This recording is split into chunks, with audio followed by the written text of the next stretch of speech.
안녕하세요. 생생법률쇼 진행을 맡은 김도희입니다. 매주 화요일 생생법률쇼에서는 생활 문화 이슈를 짚어보고 분석하는 시간 함께 하는데요. 오늘은 권상희 문화평론가 모셨습니다. 어서 오세요. 안녕하세요. 반갑습니다. 평론가님 이제 벌써 다음 주가 추석입니다. 네, 그래요. 네, 추석에 어떤 계획 있으신가요? 좀 많이 먹어서 약간 살도 찌우고 4분기 뛸 수 있는 체력을 그 며칠 동안 만들어야 되지 않을까 생각해서 잘 먹고 운동 좀 하려고 해요. 보통은 이제 잘 먹고도 이제 이 좀 살이 안 쪄야 되는데 이런 생각을 하는데 평론가님께서는 살을 좀 찌워야겠다 생각을. 밥심이 매우 필요한 시기가 아닌가 이런 생각을 해서 그냥 왜 그러더라고요. 어느 정도 체력을 유지하려면 이 살집이라고 그러잖아요. 네. 살집이 어느 정도 있어야 되는데 제가 여름이면 좀 살이 빠지는 편이거든요. 네. 그래서 그걸 좀 회복시킬 기간으로 생각을 하고 있습니다. 네. 어쨌든 맛있게 드시면은 또 이제 살이 찌지 않는다는 그런 칼로리 좀 기대가면서 또 맛있게 드시고 또 이 4, 4분기 달려갈 수 있는 체력 얻을 수 있는 시간 보내셨으면 좋겠습니다. 지금 이 방송은 유튜브를 통해서도 실시간으로 함께 방송되고 있습니다. 많은 시청 부탁드리겠고요. 유튜브를 통한 소통의 창구도 열어두겠습니다. 방송 중에 궁금하신 질문들을 올려주시면 저희가 답도 해드리니까요. 많은 참여 바랍니다. 여러분은 지금 생생법률쇼와 함께하고 계십니다.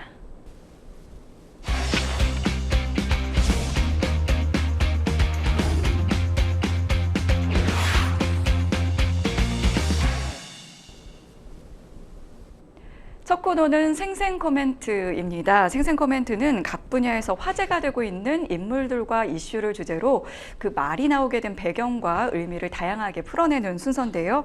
매주 화요일에는 생활 문화 분야에서 나온 날렵한 코멘트 분석해보고 있습니다. 자, 이번 주에는 또 첫 번째 생생코멘트 누구의 어떤 말인지 함께 만나보시죠. 부모님 집 차 사주고 3년치 정상금 들여. 와, 정말 좀 부러운 대단한 능력자입니다. 누굴까요? 네, 그 주인공은 바로 그룹 엑소의 백현이었습니다. 백현 정말 효자네요. 네, 그렇습니다. 부모님께 집, 차, 돈을 드렸다는 거잖아요. 네, 그렇죠. 이 중에 하나만 드리기도 사실 쉽지 않잖아요. 갑자기 저희를 좀 불효자로 그렇죠. 만드는. 그렇죠. 정말 슈퍼 능력 효자인 네. 것 같습니다. 한 유튜브 콘텐츠에 나와서 이 가족에 관련된 이야기를 했는데 진행자가 신동엽 씨예요. 이 신동엽 씨가 가족과 있을 때 애교가 많은 편이냐 이런 질문을 했는데 네. 어렸을 땐 많았지만 사춘기가 되면서 이 애교가 없어졌다라고 하면서 중요한 건 애교보다 현실적으로 부모님께 뭘 해드릴 수 있을지를 생각한다라고 답변을 합니다. 가장과 같은 모습을 보여드릴 때 더 믿음이 생기지 않을까 생각한다라고 이야기를 하면서 일단 집을 선물해드렸다. 네. 그리고 주기적으로 차를 바꿔드리고 있다. 네. 그리고 3년간 정산한 모든 돈을 부모님께 드렸다. 네. 이렇게 이야기를 했습니다. 네. 그 그렇군요. 이후에 덧붙인 발언이 더 좀 감동인데요. 이 자식을 위해서 부모님께서 계속 아끼면서 검소하게 사셨는데 그렇게 키운 자식이 잘 됐을 때 뭔가 더 해드려야 된다라고 생각한다는 겁니다. 그리고 처음에 돈을 벌면 사실 차도 사고 싶고 시계도 사고 싶고 그런 생각이 들었는데 이제 그런 게 의미가 없다는 거죠. 차를 가지고 어디를 갈 만큼 시간이 남지 않다라는 거예요. 그만큼 바쁜 생활이어서 시계도 필요 없고 다 본인에게는 지금 당장 이것들이 필요 없는 것들이기 때문에 부모님께 다 해드렸다는 게 백현 씨의 입장인데 사실 네. 중요한 건 뭐 우리가 마음이라고 하잖아요. 근데 마음만 드렸을 때 기분 좋아할 사람은 아무도 없고요. 네. 마음만 드렸을 때 기분 좋아할 부모님도 사실 저는 별로 안 계시다라는 생각이 드는데 집, 차, 돈 다 드리려면 직업적으로 어쨌든 한계가 지어진다는 생각은 합니다. 네. 뭐 이게 스포츠 스타라든지 아니면 연예인 중에서도 굉장히 우리가 흔히 말해 잘 나가는 연예인들, 맞아요. 백현 씨 같이 그렇거나 아니면 사업을 크게 하는 사업가 아니면 집, 차, 돈 가운데 한 가지라도 제대로 해드리기가 사실 어렵잖아요. 네. 그런 측면에서 백현 씨가 또 굉장히 부럽기도 합니다. 부모님께서는 얼마나 자랑스러우실까요? 그런 생각이 좀 드는데 백현 씨 뭐 최강 효자이기도 하지만 또 능력자입니다.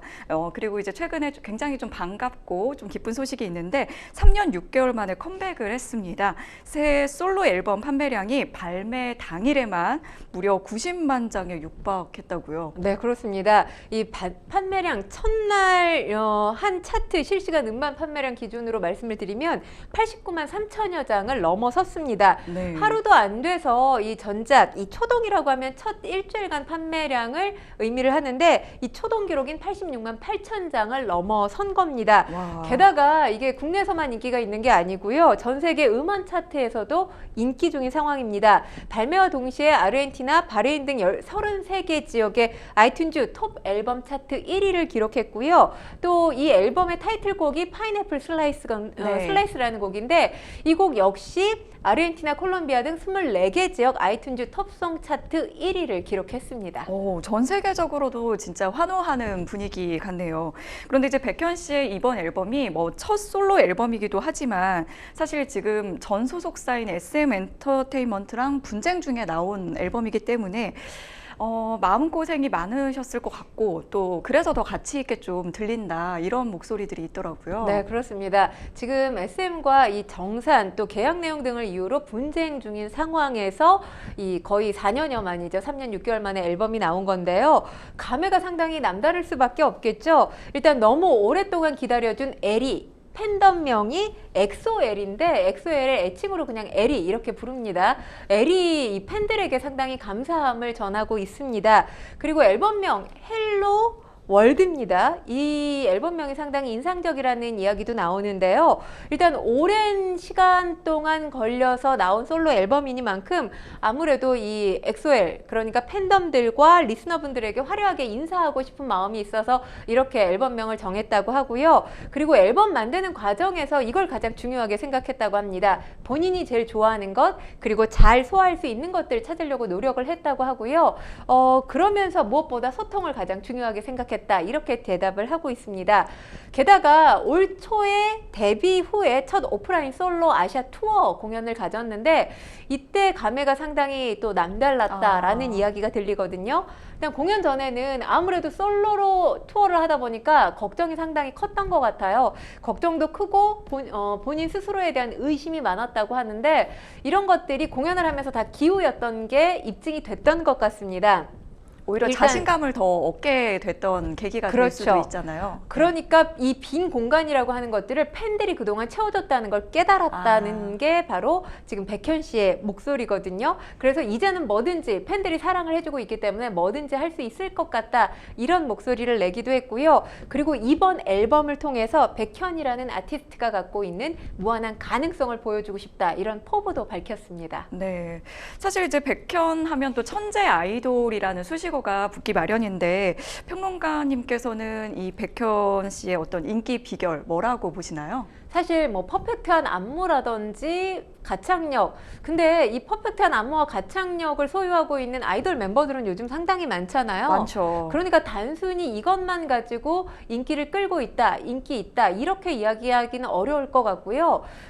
제가 봤더니 가족을 챙기는 것만큼 팬들을 상당히 섬세하게 챙기고 있더라고요. 상당히 전 놀랐던 것이 3일 동안 백현 씨를 응원하기 위해서 방송국을 찾은 팬들에게 보통의 경우 팬들이 커피차를 보내는 경우가 있잖아요. 맞아요. 근데 백현 씨가 팬들에게 커피차를 보냈더라고요. 약간 역조공 그렇죠. 하듯이. 네네. 보통 사실 스타들이 조공을 받는 것에 익숙하잖아요. 근데 백현 씨 같은 경우는 말 그대로 역조공을 하는 그런 스타입니다. 그리고 보통 서울에서 활동을 하다 보면 지역에 있는 팬들이 서울까지 원정을 오게 되잖아요. 이런 팬들을 위해서 교통비까지 지원을 해줬다고 합니다. 그러니까 이 팬들에게 가능하면 실용적이고 도움이 될 수 있는 걸 해주고 싶다. 이런 게 백현 씨의 생각이라고 하는데 아까 가족 얘기, 부모님 얘기를 저희가 잠시 초반에 했지만 부모님 대하듯이 팬들을 대하고 있기 때문에 백현 씨의 인기 뭐 앞으로도 계속해서 롱런하지 않을까라는 생각을 해봅니다. 네,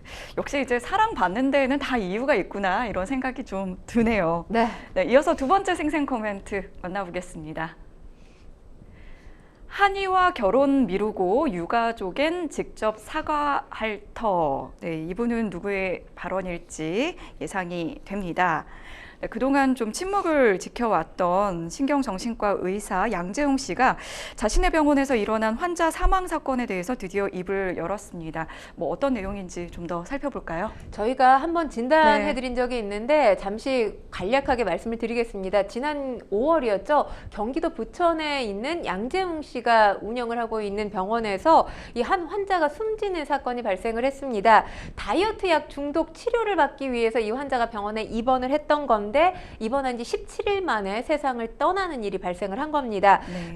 이 지금 30대 여성 A씨로 알려졌는데 이 여성 사망 전날 오후 7시쯤 병원 내 안정실에 격리가 됐는데 이때 2시간가량 이 손발, 가슴 등이 침대에 묶이는 이 결박 조처를 당했습니다. 이후에 숨쉬기가 상당히 곤란했던 지경까지 이르렀는데 의료진들 결박을 풀었을 뿐 응급조치를 취하지는 않았습니다. 그리고 이 환자가 있었던 방에서 의료진들이 그냥 나가버리는 게 CCTV 영상에 고스란히 네. 담겼어요. 홀로 유명을 달리한 환자의 사인, 가성 장폐색이었습니다. 이렇게 환자가 죽음에 이르렀지만 양재용 씨 환자에게 직접 사과하는 모습 보이지 않았고요. 대신에 소속사를 통해서 사과 입장을 밝혔습니다. 그리고 이 환자의 장례식에 양재용 씨의 모습 볼 수가 없었고요. 장례식에는 이 꽃 한 송이 보내지 않았다라는 보도도 있었습니다. 오히려 그 사이에 9월에 EXID 출신의 한희 씨와 결혼한다는 결혼 소식이 들려오면서 네. 이 대중들의 공분을 자아냈는데 이 한 매체가 지난 2일에 양재용 씨에게 직접 전화를 했다고 합니다. 그래서 입장을 들었는데 그때 이제 양재용 씨가 전한 목소리가 어떤 거였냐면 개인적으로 사과 당연히 언제든 할 마음이 있다. 그러니까 유족들에게 사과할 마음이 있다라는 거고요. 결혼식은 우선 미루기로 했다고 전하고 있습니다. 그러면서 이건 너무 당연한 일이다. 이렇게 이야기를 하고 있고요. 지금 그 이전에 형인 이 양재진 씨도 정신과 의사잖아요. 네네. 함께 유튜브 컨텐츠를 운영을 했었어요. 맞아요. 예. 지금 현재는 중단된 상태라고 전하고 있습니다. 네. 이러한 양재용 씨의 입장을 들은 유가족들이 좀 어떤 반응을 보였을지 좀 궁금한데요. 사실 그동안 이제 마음고생을 많이 한 만큼 그렇게 좀 쉽게 받아들이긴 좀 어려울 것 같아요. 일단 지금 유가족이 1인 시위를 계속하고 있는 것으로 전해졌습니다. 그만큼 사실 몸과 마음이 상당히 피폐해졌을 텐데요.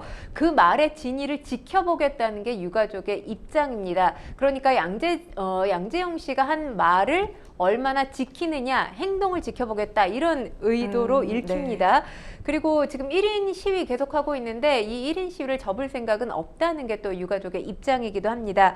일단 유가족 사건 직후에 의료진을 유기치사죄로 형사 고소한 상황이고요. 또 국가인권위에도 진정이 접수된 상황인데 경찰, 병원 직원들을 대상으로 한 조사를 하고 있다고 알려졌습니다. 하지만 대표 원장인 양재용 씨에 대한 조사는 아직까지 이루어지지 않은 것으로 전해지고 있습니다. 네. 이런 가운데 이제 양재용 씨와 그룹 이제 EXID 출신의 가수 겸 배우 한희 씨가 결혼을 이제 미뤘다고 하는데 두 사람의 행보에도 이제 좀 누리꾼들의 이목이 집중되고 있습니다. 그러니까 결혼식을 미루기는 했지만 이후에 결혼식을 언제 할지 이 날짜는 아직 잡히지 않았다고 합니다. 그러면서 두 사람의 관계는 변함이 없다 이런 목소리가 들리고 있고요. 일단 양재용 씨가 이 MBC의 대표 라디오 프로그램 하면 별이 빛나는 밤이잖아요. 이 프로그램에 4년 동안 게스트로 출연을 했는데 이 문제가 불거지면서 게스트에 하차한 상황이고요. 또 이 문제가 불거질 시점에 한희 씨 역시 종편 프로그램의 예능 프로그램 MC를 맡기로 되어 있었습니다. 네. 하지만 자진 하차 의사를 제작진에게 전한 것으로 알려졌는데요. 아무래도 이 양재용 씨와 관련된 환자 사망 사고 여파가 그 영향을 미치지 않았을까라는 생각을 해봅니다. 네.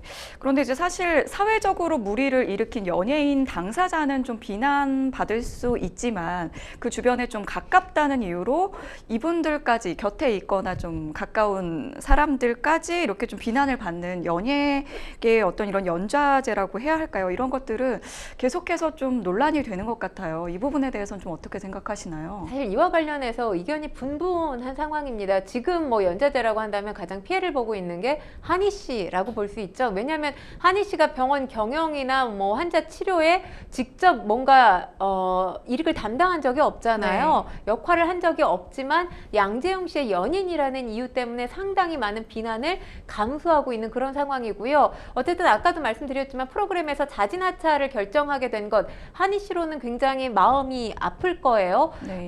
본인 커리어에도 일단 제동이 걸렸다 이렇게 말씀을 드릴 수가 있습니다. 근데 중요한 건 이제 객관적인 시선으로 잘못을 하지 않은 사람에게 굳이 비난할 필요가 있느냐, 비판할 필요가 있느냐, 당연히 맞습니다. 네네. 맞는 말씀입니다만 대중들이 과연 만약에 한희 씨가 이 종편 채널 예능 프로그램 MC를 수락해서 계속 예능 프로그램에 출연을 했다면 어떻게 받아들였을까를 좀 생각해 볼 필요가 있다고 네. 봐요. 왜냐하면 예능 프로그램이라는 게 시청자들, 대중에게 즐거움과 재미를 안겨줘야 되잖아요. 네네. 그런데 누가 보더라도 한희 씨가 출연하면 현재 상황에서는 양재웅 씨가 떠오르게 되고요. 네. 양재웅 씨가 출연하면 한희 씨가 자동적으로 떠오릅니다. 근데 그 어떤 연상되는 부분마저도 대중들에게 자제해라 이렇게 요구할 수는 없는 거 아닙니까? 네네. 그렇기 때문에 커리어에 제동이 생긴다 하더라도 이런 부분에 대한 어려움을 감수하는 건 어쩔 수 없다고 생각해요. 하지만 중요한 건 지금 사실 이 문제가 불거지면서 한희 씨 SNS에 이 사실을 알고 있었을 텐데 결혼을 발표한 거 아니냐 이런 추측성 비난 댓글이 상당히 많이 달렸거든요. 맞아요. 예. 그렇기 때문에 이런 억측에 따른 비난, 억측에 따른 비판은 자제하는 게 바람직하다 이런 말씀 드리고 싶습니다. 네, 양재웅 씨가 이제 그 사과하겠다 이렇게 한 말처럼 앞으로도 이 말에 좀 진정성을 보여주는 행보를 해주셨으면 좋겠다는 생각이 들었습니다. 자, 저희는 계속해서 또 세 번째 생생 코멘트 만나보겠습니다. 나를 존중해야. 네, 이게 사실 좀 좋은 의미로 쓰이는 발언인데 지금은 좀 상당히 좀 격앙된 느낌인 것 같습니다. 네, 서울시 오페라단이 내놓은 토스카 마지막 공연에서 세계적인 오페라 스타죠. 안젤라 게오르기우가 무성의한 태도를 보이면서 파행으로 막을 내렸습니다. 먼저 이 안젤라 게오르기우가 누구인지부터 좀 소개를 해주시죠. 안젤라 게오르기우 하면 뭐 세계적인 오페라 스타입니다. 1965년생이고요. 현재 59살이고 루마니아 출신입니다. 1992년 영국 그리고 1993년 이 뉴욕 메트로폴리탄 오페라에서 연이어 이 라보엠 하면 사실 이 연말 크리스마스 시즌에 네, 상당히 맞아요. 많이 공연되는 오페라인데 여기서 미미로 출연하면서 스포트라이트를 받았습니다. 굉장히 화려하게 데뷔한 그런 오페라 가수인데 웅장한 목소리를 바탕으로 해서 오페라 여왕이라는 칭호를 받습니다. 그러니까 데뷔 이후에 지금 30여 년 동안 오페라 무대를 잡았던 이 명가수라고 볼 수 있습니다. 이 오페라 슈퍼스타인데 2001년에는 이 부누아지코 감독의 오페라 영화 토스카에 출연하면서 이 라보엠 하면 떠오르는 오페라 가수였던 동시에 토스카 하면 떠오르는 오페라 가수, 토스카의 또 대명사가 된 오페라 가수이기도 합니다. 네, 정말 이제 쟁쟁한 실력과 또 이런 평판을 갖추고 있는 오페라 슈퍼스타로 느껴지는데 이번 논란은 어떻게 해서 벌어지게 된 건가요? 그러니까 지난 일요일이었습니다. 일요일 날 세종문화회관 대극장에서 이 오페라 토스카 마지막 공연이 있었던 날 발생을 했던 일입니다. 토스카 타이틀롤 바로 이 안젤라 게오르기우였는데 산막 중간에 테너 김재영 씨가 노래하는 도중에 안젤라 게오르기우가 갑자기 무대에 등장을 한 겁니다. 어떻게 보면 이게 등장이라기보다 본인이 등장해야 될 시점에 나온 게 아니기 때문에 난입했다. 자기 차례가 아니었는데 등장을 네, 한 그렇습니다. 건가요? 이유가 있었던 거죠. 이 당시에 지휘자가 테너 김재영 씨가 토스카에서 가장 유명한 아리아가 별은 빛나 건만이거든요. 근데 이 노래를 워낙 훌륭하게 불러서 이 관객석에서 끊임없이 박수와 환호가 나왔습니다. 그래서 자연스럽게 전주를 시작해서 다시 앵콜을 유도했던 거예요. 네. 그래서 김재영 씨가 다시 앵콜을 부르고 있는 와중에 항의성으로 이 게오르기우가 무대에 등장을 한 겁니다. 그러면서 객석에 다 전달이 될 수 있을 만큼 영어로 크게 이게 공연이지 독주회가 아니다. 나를 존중해달라. 이렇게 큰 소리로 외쳤습니다. 그러니까 앙코를 부르고 있었던 테너 김재영 씨 그리고 관객 그리고 지금 지휘자. 그렇죠. 네. 지휘자를 비롯한 연주자들에 대한 항의성 발언이다. 이렇게 읽힐 수 있는 그 부분이고요. 말을 하기 위해서 이제 자기 차례가 아닌데 나와서 등장을 한 항의를 겁니다. 하고 네. 네, 굉장히 있을 수 없는 일이 발생을 한 거고요. 그 이후에 공연이 다시 이어지기는 했습니다. 하지만 관객들 이 잔상이 얼마나 오랫동안 남아 있겠습니까? 네. 그러다 보니까 공연에 제대로 몰입할 수 없었다라는 반응을 내고 있습니다. 그리고 이 게으르기후 같은 경우에는 공연이 끝난 뒤에 이제 보통 커튼콜을 하는데 커튼콜에서도 그 잠시 나왔다가 또 몇 분간 아예 무대에 등장을 하지 않았다고 하더라고요. 이게 나를 존중해 달라고 이야기를 했지만 어떻게 보면 객석에 있는 그 관객들을 존중하지 않는 태도를 보인 게 아닌가 싶거든요. 어제 여러 방송사의 모든 뉴스에서 이 지금 소식을 다뤘거든요. 근데 게오르기의 모습을 보면 한참 동안 나오지 않고 있다가 박수 소리가 들리니까 나오기는 해요. 네. 근데 나왔다가 박수를 친 관객들이 있는가 하면 야유를 크게 보낸 관객들도 있었습니다. 네. 아까 공연 도중에 그렇게 난입을 했으니 당연히 관객들 중에 기분 나빠했던 네, 네. 관객들이 있었을 거 아니에요.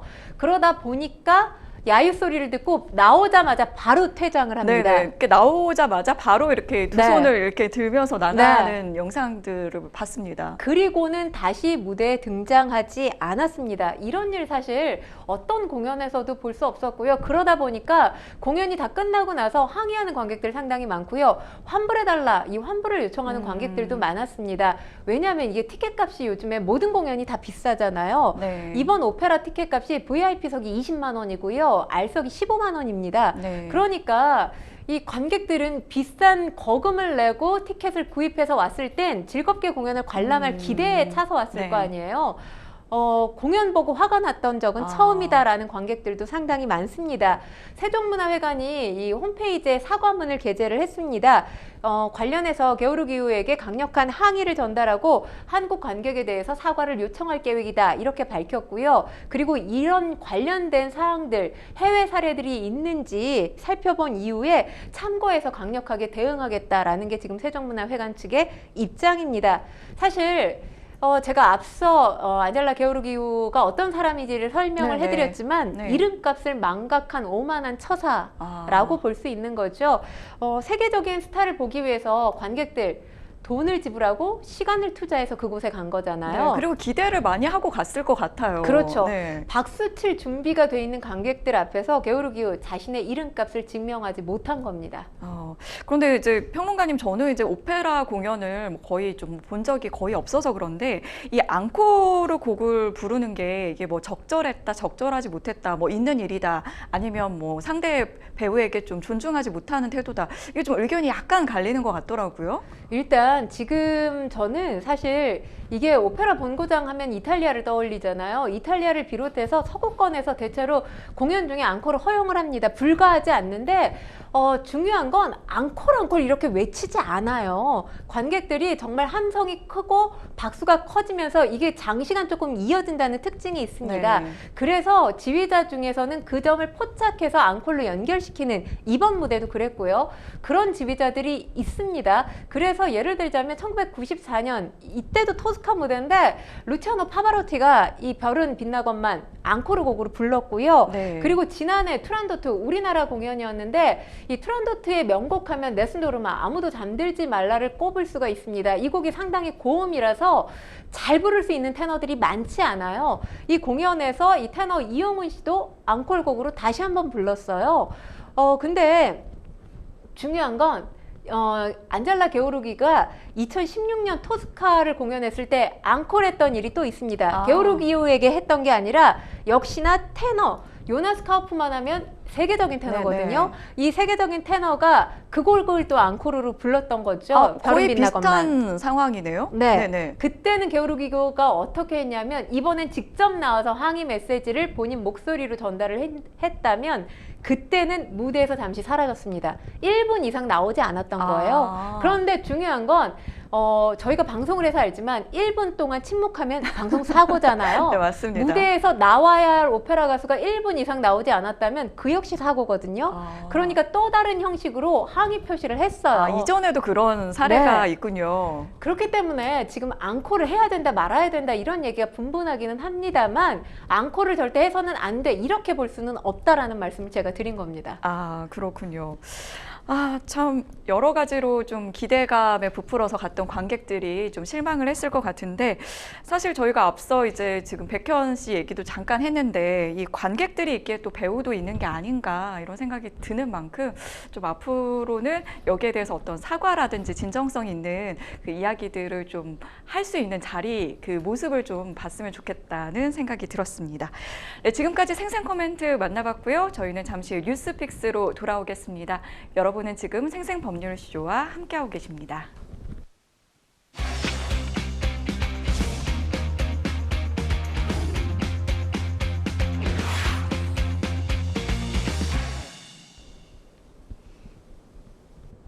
분야별 가장 핫한 소식을 집중 분석해보는 시간 뉴스픽스 시작합니다. 매주 화요일에는 생활, 문화, 주요 이슈들을 짚어보고 있는데요. 첫 번째 주제는 역대급 야유 받으며 출항한 홍명보호입니다. 논란 속에서 홍명보가 출범을 하긴 했는데 북중미 월드컵 예선전 결국 0대 0으로 마무리가 됐습니다. 사실 이게 피파 랭킹상으로는 거의 73계단 정도 네. 차이가 나는 약간 최약체 팀으로 분류가 되는 팔레스타인과의 대결이었는데 사실 어느 정도 우리가 득점을 할지를 예상을 많이 하는 분위기였거든요.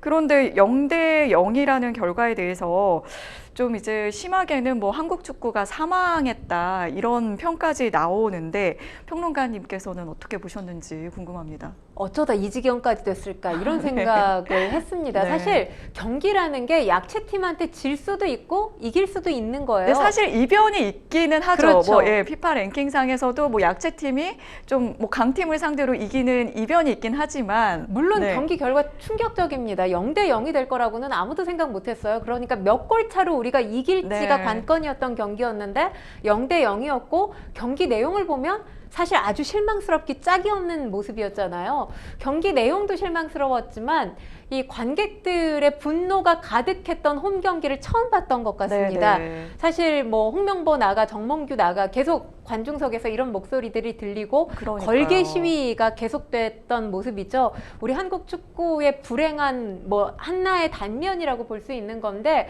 그럼에도 불구하고 저는 그 생각은 합니다.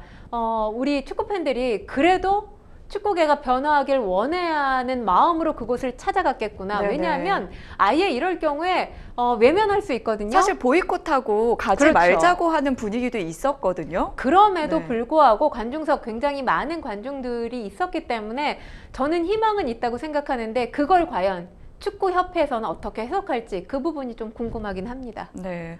그리고 이제 그 출전 명단을 보면 사실 이 동점이라는 결과가 더더욱 좀 받아들이기 좀 어려운 부분이 있는데요. 뭐 피파 랭킹은 이제 저희가 말씀드렸던 부분이 있고 그리고 팔레스타인 이 대표팀의 그 선발들 중 보면은 절반 이상이 이제 무소속이라고 하더라고요. 그러니까 이제 어떻게 보면 이제 뭐 돈을 받고 그런 뛰는 선수가 아닐 수 있다는 건데 우리는 사실 이제 그 글로벌한 그런 스타들을 데리고 함께 경기를 했는데 이런 결과가 나온 데 대해서는 사실 이게 쉽게 좀 받아들여지긴 좀 어려운 것 같아요. 사실 팔레스타인 축구 멤버도 그렇지만 저는 팔레스타인 축구팀이 이 대회에 참여했다는 것도 놀라워요. 지금 네네. 어쨌든 전쟁 중인 네네. 상황이잖아요. 뭐 그런 상황의 차이점도 있고 말씀하셨지만 우리 축구 대표팀 유럽파들이 뛰고 있지 네네. 않습니까? 손흥민, 이강인, 김민재 선수를 비롯해서 역대 최고의 어떤 황금 멤버다라고 네. 하는데 이 황금 멤버들이 굉장한 결과를 보여주지 못하고 있다는 게 참 아쉽습니다. 졸전을 보여준 건데 중요한 건 사실 그날 보면 벤치 기술이 있었나? 벤치 전술이 있었나? 이런 생각이 들 만큼 뭔가가 역동적으로 움직이는 모습이 보이지 않았어요. 선수들 모습 굉장히 무거워 보였고요. 그리고 선수들이 글쎄요. 합을 맞춘 지 며칠 되지 않았다는 부분은 인정을 합니다만 그럼에도 불구하고 본인이 어디로 가야 되는지 우왕좌왕하는 모습이 계속 읽혔다는 네네. 것도 실망스러웠고요. 중요한 건 벤치가 선수들에게 뭔가 계속 디렉션을 주고 요구를 해야 되는데 선수들이 알아서 개인 기량으로 뭔가 돌파해 주기를 요구하는 듯한 그런 모습들이 보였기 때문에 그야말로 총체적 난국인 상황을 목도할 수밖에 없었던 경기여서 상당히 실망스러웠다. 이런 평가를 내놓고 있는 축구 팬들 상당히 많습니다. 네, 전 국가대표 이제 선수들도 이제 경기를 참관하거나 이제 관전하는 그런 영상들을 보니까 굉장히 좀 에너지가 느껴지지 않았다 이런 평을 하기도 하고, 또 축구 해설위원들은 이제 우리가 홈 구장에 불러서 한 경기 중에서는 정말 최악으로 꼽을 만한 경기가 아니었나 이런 얘기를 하고 있더라고요.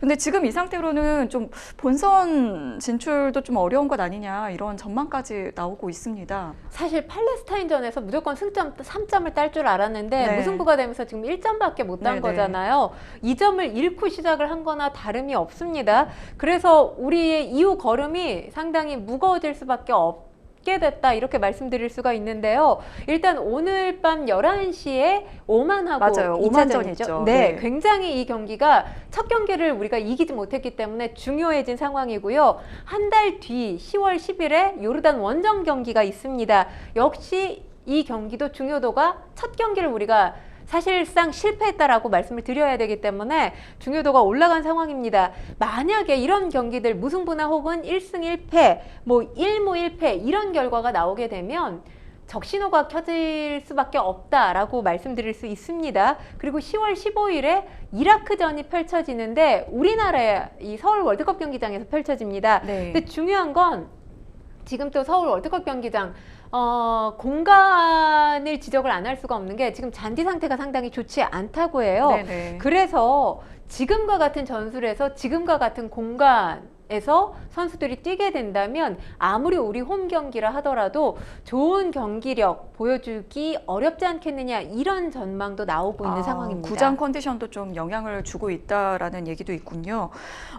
그런데 이제 그날 경기 이제 이 팔레스타인전에서 이제 붉은 악마하고 이 선수가 이제 좀 약간 갈등을 좀 빚는 것 같은 그런 장면들이 좀 연출이 됐어요. 그렇죠. 김민재 선수의 돌발 행동이 또 다른 논란을 네네. 낳은 상황인 거죠. 김민재 선수가 경기 종료 후에 붉은 악마 응원단 쪽으로 찾아가서 이제 야유를 자제해달라 이렇게 요청을 했습니다. 네네. 그런데 사실 선수들, 그러니까 이 팬들이 야유를 보내고 비판을 한 것은 선수들에 대한 비판이 아니라 축구협회와 홍명보 감독에 네네네. 대한 비판이잖아요. 그러니까 전광판에 홍 감독이 잡힐 때마다 야유가 커졌던 건 사실입니다. 근데 이게 선수들을 향했던 게 아닌데 김민재 선수가 저는 하나 관과한 게 있다고 생각을 합니다. 네. 왜냐하면 야유와 비판을 왜 우리 축구 팬들이 했는지에 대한 고민을 안 했을 것 같다라는 생각이 들어요. 물론 축구에 집중하려다 보니 그 외적인 건 사실 고민하지 않았을 수도 있겠지만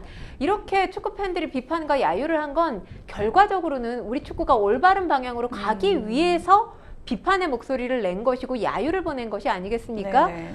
근데 이걸 지금 축구협회가 외면한 상황이잖아요. 그러다 보니까 뭐 일부 누리꾼들 중에서는 응원 보이콧하자 이런 목소리까지 나왔는데 그럼에도 불구하고 많은 다수의 축구 팬들이 경기장을 찾았단 말이에요. 네. 근데 지금 이걸 가지고 가장 중요한 건 홍명보 감독이라든지 축구협회라든지 그동안 쌓여 있었던 이 축구 팬들의 비판에 대해서 해명하거나 사과하거나 이런 모습을 보인 적이 없단 말이에요. 그러면서 이게 되레 김민재 선수가 나서면서 김민재 선수와 응원단의 어떤 갈등 양상으로 네네. 보여지고 있거든요. 네네. 이 자체가 뭔가 이렇게 논란의 중심을 호도하고 있다라는 생각이 듭니다.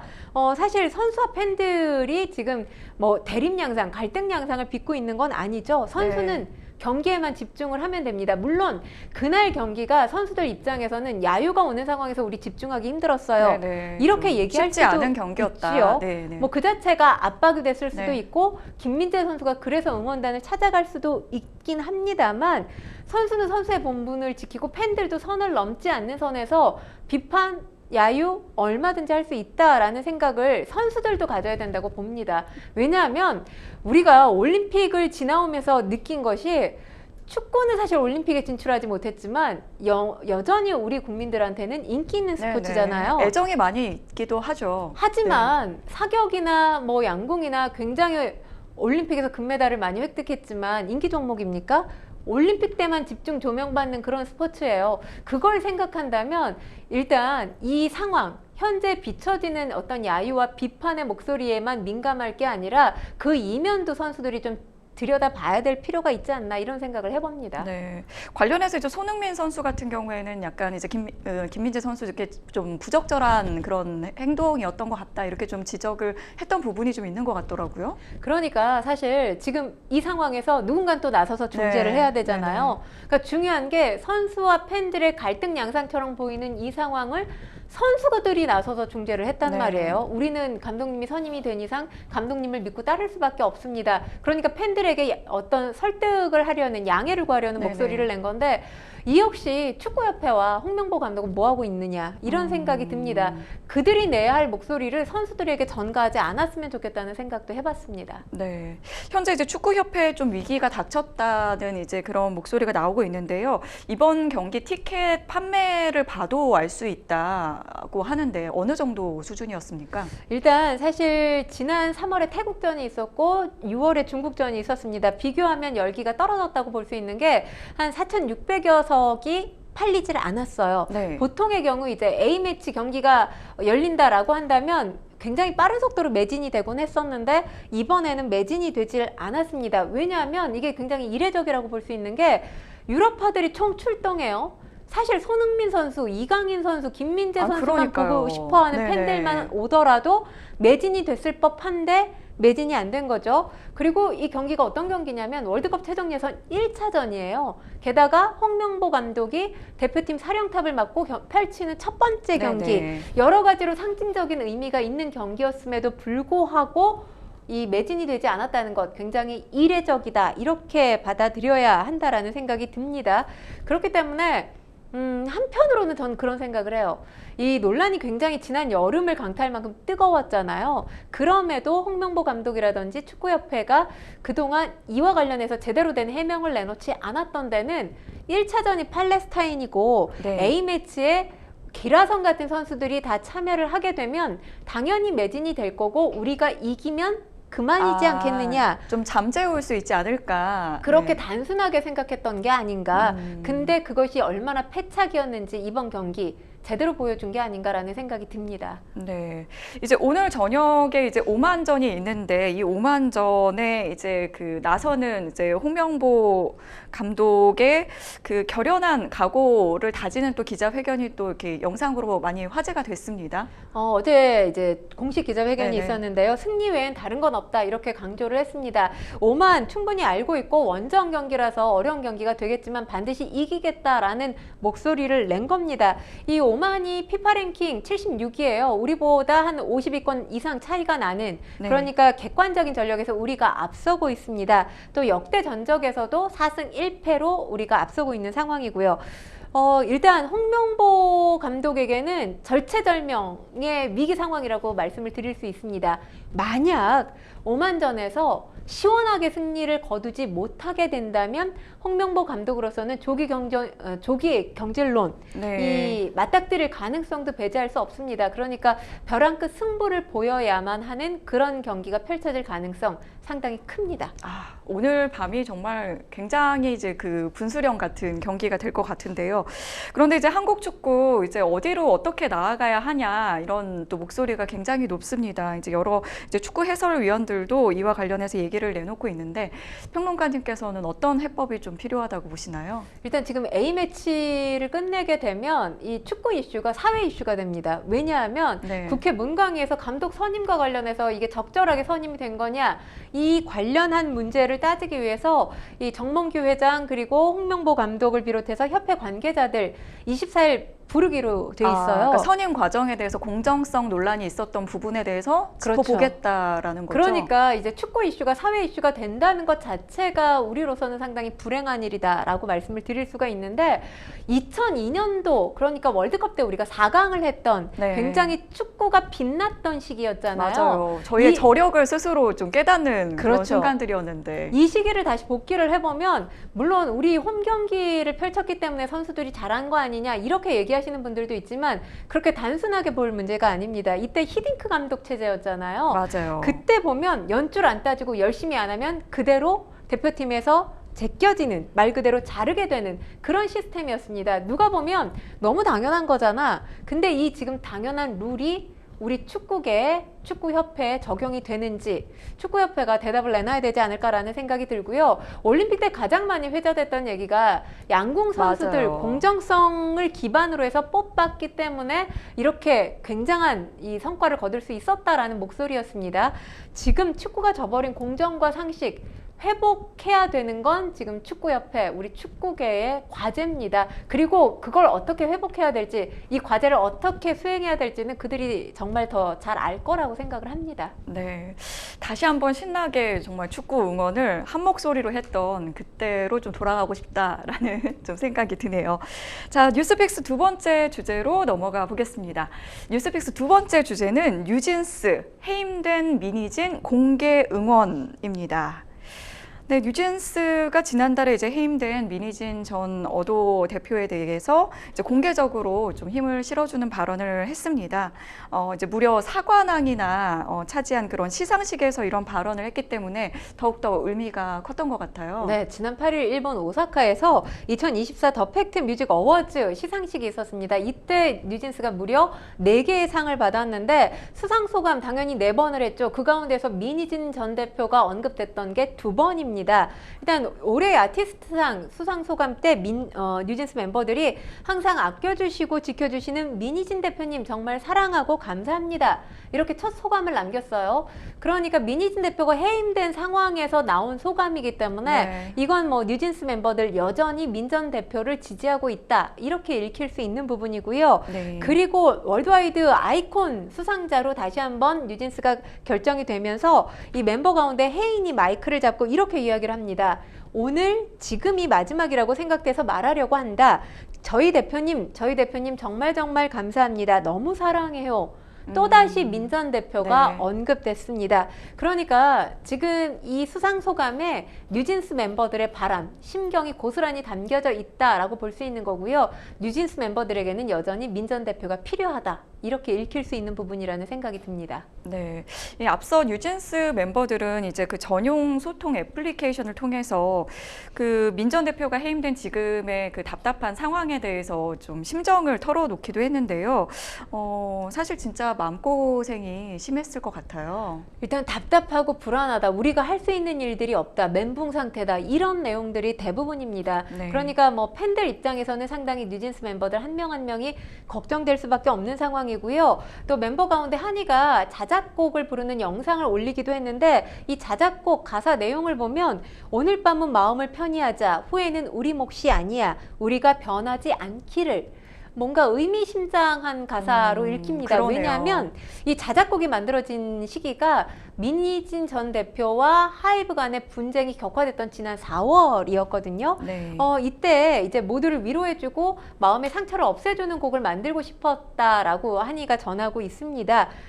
그런데 이 몇 주 전에 대표님을 멀리에서나마 위로하고 싶어서 이 곡을 보내드렸다고 합니다. 그리고 팬들에게도 공개를 하게 됐다라는 게 지금 한이의 입장입니다.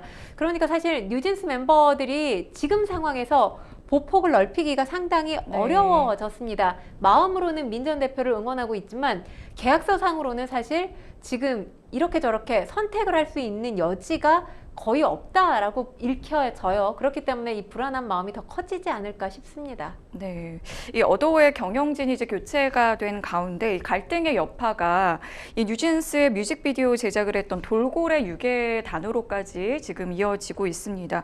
이 돌고래 유괴단의 이 신우석 감독이 SNS에 글을 올렸는데요. 새로운 이 대표 체제 어도와는 협업을 할 수 없을 것 같다. 협업을 이어갈 수 없다. 이렇게 선언을 했다고요. 네, 신우석 감독이 돌고래 유괴단 운영을 하고 있는데 뉴진스의 디토, OMG, TA ETA죠. ETA 등의 뮤직비디오를 연출해온 감독입니다. 당시 디토와 관련된 컨텐츠를 위해서 바니수라는 이름의 유튜브 채널을 따로 만들었고요. 뉴진스의 모습이 담긴 여러 영상들을 이 채널에 게시했습니다. 또 최근에는 ETA 뮤직비디오 감독판을 이 유튜브 채널을 통해서 공개하기도 했는데 이 해당 영상들 지난 2일에 삭제 처리가 됐습니다. 신 감독에 따르면 어도어 측의 삭제 요구에 따라서 컨텐츠를 더 이상 공개할 수 없게 됐다. 이렇게 밝혔어요.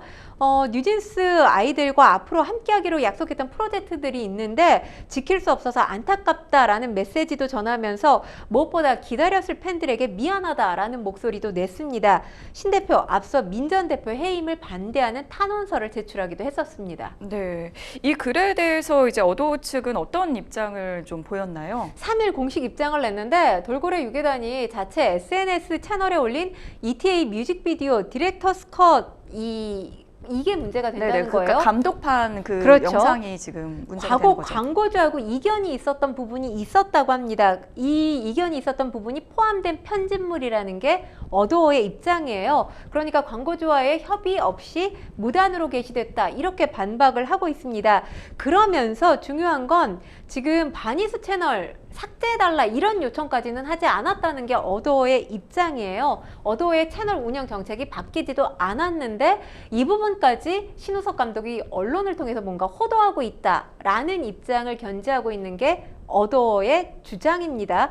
그러면서 돌고래 유괴단 측의 계약 위반 또 허위사실 유포 행위에 대해서 강한 유감을 표한다 이렇게 메시지를 내기도 했습니다. 네, 그런데 이제 신우석 감독이 여기서 그냥 물러서는 것이 아니라 이 어도어 측의 입장 발표에 대해서 오히려 이제 사과를 하지 않으면 고소를 하겠다, 더 강경한 입장을 보였단 말이에요. 그러니까 어도어 측 관계자들과 네네. 나눴던 이 지금 녹취와 메일을 갖고 있다고 합니다. 그런데 어도어가 밝힌 부분과 이 녹취나 메일의 내용이 다른 것으로 읽히는 그런 목소리를 냈습니다. 그러니까 어도어 입장문에서는 신 감독 본인이 허위사실 유포자로 돼버렸는데 왜 뒤로 와서 연락하고 회유하려고 노력하느냐라는 취지의 글을 SNS에 올리기도 했습니다. 그리고 법률 자문을 받았다고 하는데요. 기존 합의한 대로 바니스 채널의 소유권 돌고래 유괴단에 있다는 게 신 감독의 입장입니다. 하지만 지금 이 소유권이 어디에 있느냐 이게 중요한 게 아니라 이 분쟁 속에서 삭제될 영상 때문에 속상해할 팬들이 더 걱정된다라는 취지의 목소리를 냈고요. 그러면서 요구사항으로 밝힌 것이 사과입니다. 본인에 대한 사과뿐만 아니라 기존 합의를 무시하고 저작권 침해 운운한 것에 대한 사과, 그리고 협력사를 존중하지 않은 과격한 시정 요구에 대한 사과를 하라 이렇게 목소리를 냈고요. 만약 사과를 하지 않을 경우에는 이 바니스 채널 팬들에게 이전할 수 있는 방법을 찾아보고 법적 분쟁에 나설 것도 시사한 상황입니다. 네, 이게 사실 좀 갈등이 좀 쉽게 풀리지 않을 것 같아 보여요. 일단 지금 어도어가 이후에 사과 요구를 받고 또 한 번 입장을 냈는데요. 아티스트 저작물 보호하는 건 당연한 일이라는 겁니다. 그러면서 지금 이 뮤직비디오 제작 용역 개혁안에는 뮤직비디오는 물론이고 2차적 저작물에 대한 권리도 모두 어도어에 있다는 것이 어도어의 입장입니다. 어도어의 승인 없이 뉴진스 IP가 포함된 영상을 돌고래 유괴단 채널에 게시하는 것 자체 명백한 용역 계약 위반 사항이다. 이렇게 밝히고 있고요. 바니스 채널 없어지는 걸 원치 않는다는 게 또 어도어의 입장이기도 합니다. 그리고 이 채널을 돌고래 유괴단이 운영하는 것도 좋은데 중요한 건 이 아티스트의 저작물에 대한 계약을 통해서 약속된 건 반드시 지켜달라. 그러니까 사과는 할 수 없다라는 게 지금 어도어의 입장이라고 읽힙니다. 네, 이 민희진 전 대표의 해임에 대해서 또 뉴진스 팬들도 화가 많이 났습니다. 이 하이브와 어도어 경영진에게 공개적으로 좀 서한을 보냈다고요. 그러니까 지금 이 돌고래 유괴단 관련한 컨텐츠들 삭제 요구를 한 것 자체가 민희진 지우기가 아니냐 팬들은 그렇게 읽고 있습니다. 더 나가서는 이제 뉴진스를 배제하려고 하는 움직임이 아니냐 이렇게 좀 느끼는 거죠. 그렇기 때문에 온라인으로 지금 모인 팬들 1,400여 명이 민 전 대표 임기 보장해달라 이런 지금 서한을 하이브 측에 보낸 것으로 되어 있는데 중요한 건 팬으로서 이런 서한을 보낸 것 너무도 이해가 갑니다. 왜냐하면 그 사이에 있는 뉴진스가 지금 상당히 괴로운 입장이잖아요.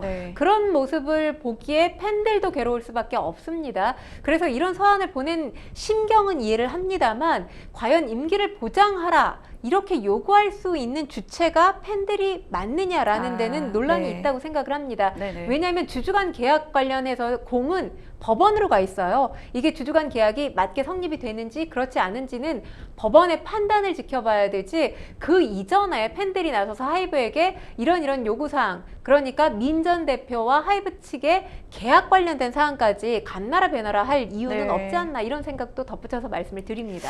그런데 이제 이렇게까지 팬들이 이제 집단적으로 이제 목소리를 내는 데에는 이 향후에 이제 뉴진스의 활동에 지장이 있지 않을까 하는 우려 때문이거든요. 이 부분에 대해서 좀 걱정이 많은 것 같아요. 일단 뉴진스 프로듀싱 2개월 계약에 대해서 민 전 대표가 아직까지 대답을 내놓지 않고 있잖아요.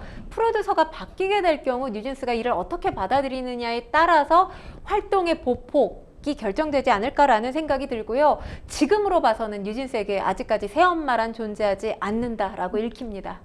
네, 그렇군요. 뉴진스에게 정말 미니진 씨의 어떤 존재란 정말 엄청나다라는 게 좀 느껴지고요. 저희 이제 생생법률쇼 이제 어느덧 마칠 시간이 다 됐는데요. 오늘 함께 해주신 권상희 평론가님 고맙습니다. 고맙습니다. 네, 저희가 일부에서는 법률 상담 해드리고 있습니다. 여러분들 법률적으로 고민이 있다면은 저희들에게 좀 사연 보내주시면 저희가 전문 변호사들이 상담을 해드리고 있습니다. 지금 화면에 보이는 02557-8295번으로 전화 주셔도 되고요. 또 이메일이나 상담 문의 게시판에 글 남겨주시면 되겠습니다. 네, 생생법률쇼 오늘 여기서 인사드리겠습니다. 시청해주신 여러분 고맙습니다.